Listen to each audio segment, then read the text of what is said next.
Most prokaryotic cells have a chemically complex cell envelope.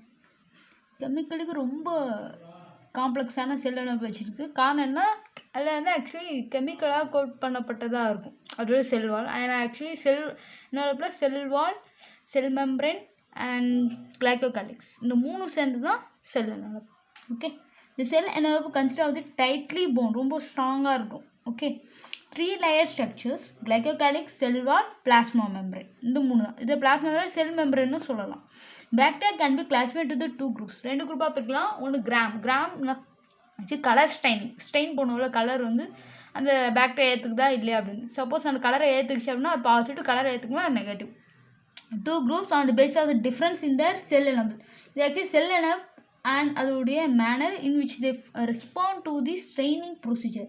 Sell envelope தானே அந்த மேலே வந்து இந்த 3 லேயர்ஸ் ஃபர்ஸ்ட் இருக்கும், அது மேலே நம்ம கலர் கொட்டினா உள்ளே அப்சர்வ் ஆகுதுன்னா செல் envelope தான் அப்சர்வ் பண்ணும்.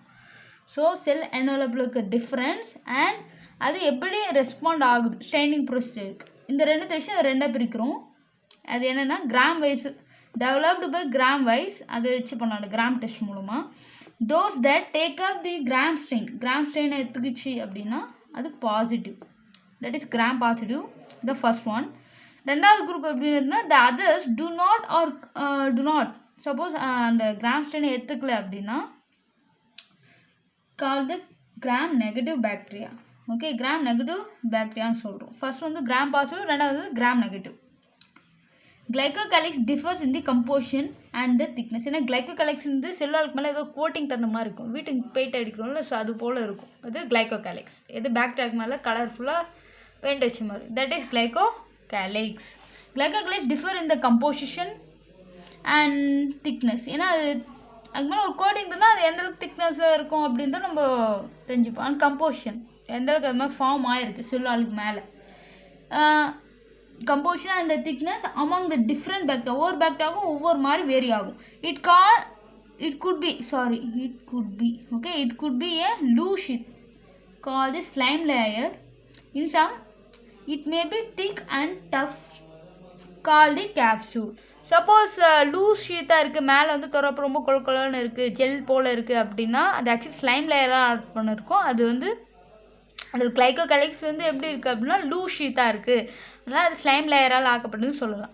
இது திக்காக இருக்குது அப்படின்னா கிளைகோகாலிக்ஸ் அதுமாதிரி நிறைய திக்னஸ் அண்ட் அதிகமான கம்போசிஷனில் இருக்குது அப்படின்னா அது கேப்சூல்னு சொல்லுவோம். Okay, this is glycocalyx. மேலே இருக்க ஃபர்ஸ்ட் லேயர். இது வந்து பாக்டீரியா பாதியாக கட் பண்ணால் எப்படி இருக்குமோ அது நான் சொல்கிறேன். ஓகே, வெர்டிகலாக இப்படி ஸ்ட்ரைட்டாக கட் பண்ணால் இந்த பக்கம் ஒன்று இந்த பக்கம் ஒன்று போகணும். ஸோ அதில் ஒரு பீஸ் உடைய அந்த உள்ளே இருக்க ஸ்ட்ரக்சர். ஓகே, இது வந்து செல் மெம்பரேன், பிளாஸ்மா மெம்பரேன், உள்ள சைட்டோபிளாஸ்ம் இருக்குது. இந்த வெள்ளை இருக்க ஒயிட்டிஷ் வந்து செல் வால், அதுக்கு மேலே பார்த்திங்கன்னா கிளைகோகாலிக்ஸ் இருக்குது. ஓகே, கிளைகோகாலிக்ஸ். அந்த கிளைகோகாலிக்ஸ் ஒரு லேயர் தான் நான் வரைஞ்சிருக்கேன். இது வந்து நம்ம டச் பண்ணலாம். ஓகே, இது அவுட்டர் பார்ட். ஓகே, இது சர்ஃபேஸ் அவுட் சைட் சர்ஃபேஸில் எப்படி இருக்கும் அப்படின்னா அந்த ஒயிட்டிஷ், அது வந்து ஆக்சுவலி கிளைகோகாலிக்ஸால் ஆனது, அதுதான் நான் அப்படி வரைஞ்சிருக்கேன். அதுக்கு அடுத்து பார்த்திங்க அப்படின்னா செல் வால் இருக்கும். இந்த ஒயிட்டிஷ் ரெண்டாவது இருக்க ஒயிட்டிஷ் பார்த்து பார்த்தீங்கன்னா செல் வால். அதுக்கப்புறம் பிளாக் லைன், இது வந்து சைட்டோபிளாஸ்ம் சுற்றி இருக்குது. இது ஆக்சுவலி பிளாஸ்மா மெம்பரேன். இதுக்குள்ளே சின்னதாக ஒரு ஃப்ளோடிங்ஸ் இருக்குல்ல, இது மீசோசோம். ஓகே, மீசோசோம் பற்றி நெக்ஸ்ட் பார்ட்டில் பார்க்கலாம். அண்ட் அது நிறைய விஷயங்களும் ஹெல்ப் பண்ணுது. எது மீசோசோம், அதுதான் ஆக்சுவலி பிளாஸ்மா மெம்பரேனுடைய ஃப்ளோடிங்ஸ் தான். ஓகே, அது ஃபோல்ட் ஆகி உள்ளே இருக்கும். இதுதான் சைட்டோபிளாஸ்ட்டை சுற்றி அது இருக்குது. இது வந்து செல் மெம்பரேன் இங்கே எழுதியிருக்கேன். And this is cell wall. Okay, this is cell wall and this is cell membrane. Cytoplast சுற்றி இருக்குது cell membrane. Thank you. Welcome to biofraternity and Tamil. இந்த பாட்டில் பார்த்தீங்கன்னா cell envelope and is modification டாப்பிக்கை பார்க்கலாம். ஓகே, இது வந்து actually NCERT lines, NCERT book தான், நீங்கள் அதில் பாருங்கள், அப்படி இல்லைனா அதில் நோட் பண்ணிக்கோங்க.